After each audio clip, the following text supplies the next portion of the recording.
তোমার তো ইন্টারভিউ কালকে তোর কথা ছিল, তুমি আজকে আসছো কেন? স্যার কালকে বৃষ্টি আসছিল স্যার। কি কয়, সারা রোদের ভিতর থাকতে পারি না, ও বলে বৃষ্টি আসছে। কেমন বৃষ্টি আসলো? স্যার এই বৃষ্টি সেই বৃষ্টি নয় স্যার, তাহলে কি বৃষ্টি?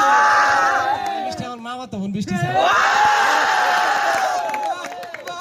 বাহ, খুব ভালো, খুব ভালো, খুব ভালো। এখন তো ইন্টারভিউ তো দিতে আসছো, তোমার কোয়ালিফিকেশনটা কি বলো তো? স্যার মেট্রিকে অনার্স করা স্যার। কি বলে, কি বলে? এতদিন শুনছি ফিজিক্সে অনার্স, কেমিস্ট্রিতে অনার্স, এখন শুনি মেট্রিকে অনার্স। কেমনে করলি ভাই একটু বলতো?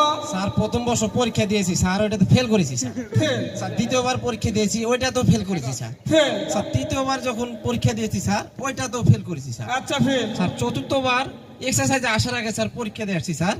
স্যার বন্ধুরা বলেছে ওরা ফেল করবে স্যার, তার মানে স্যার 10 মিলে করি কাজ, হারে জিতে নেই লাস স্যার, তার মানে স্যার আমিও ফেল করছি স্যার। খুব ভালো, বাদাই মা দেখছো? Good, good. এখন পরবর্তী প্রশ্ন যাই। হ্যাঁ স্যার ঠিক আছে তাহলে স্যার। তোমার নাম? স্যার মোহাম্মদ আলী। তোমার বাবার নাম? রহমত আলী। আসছো কোথায়? স্যার নোয়াখালী। বাহ, বাহ, খুব ভালো। বাহ, তোমার একদম ডেসাবের সাথে পুরো মিলে গেছে।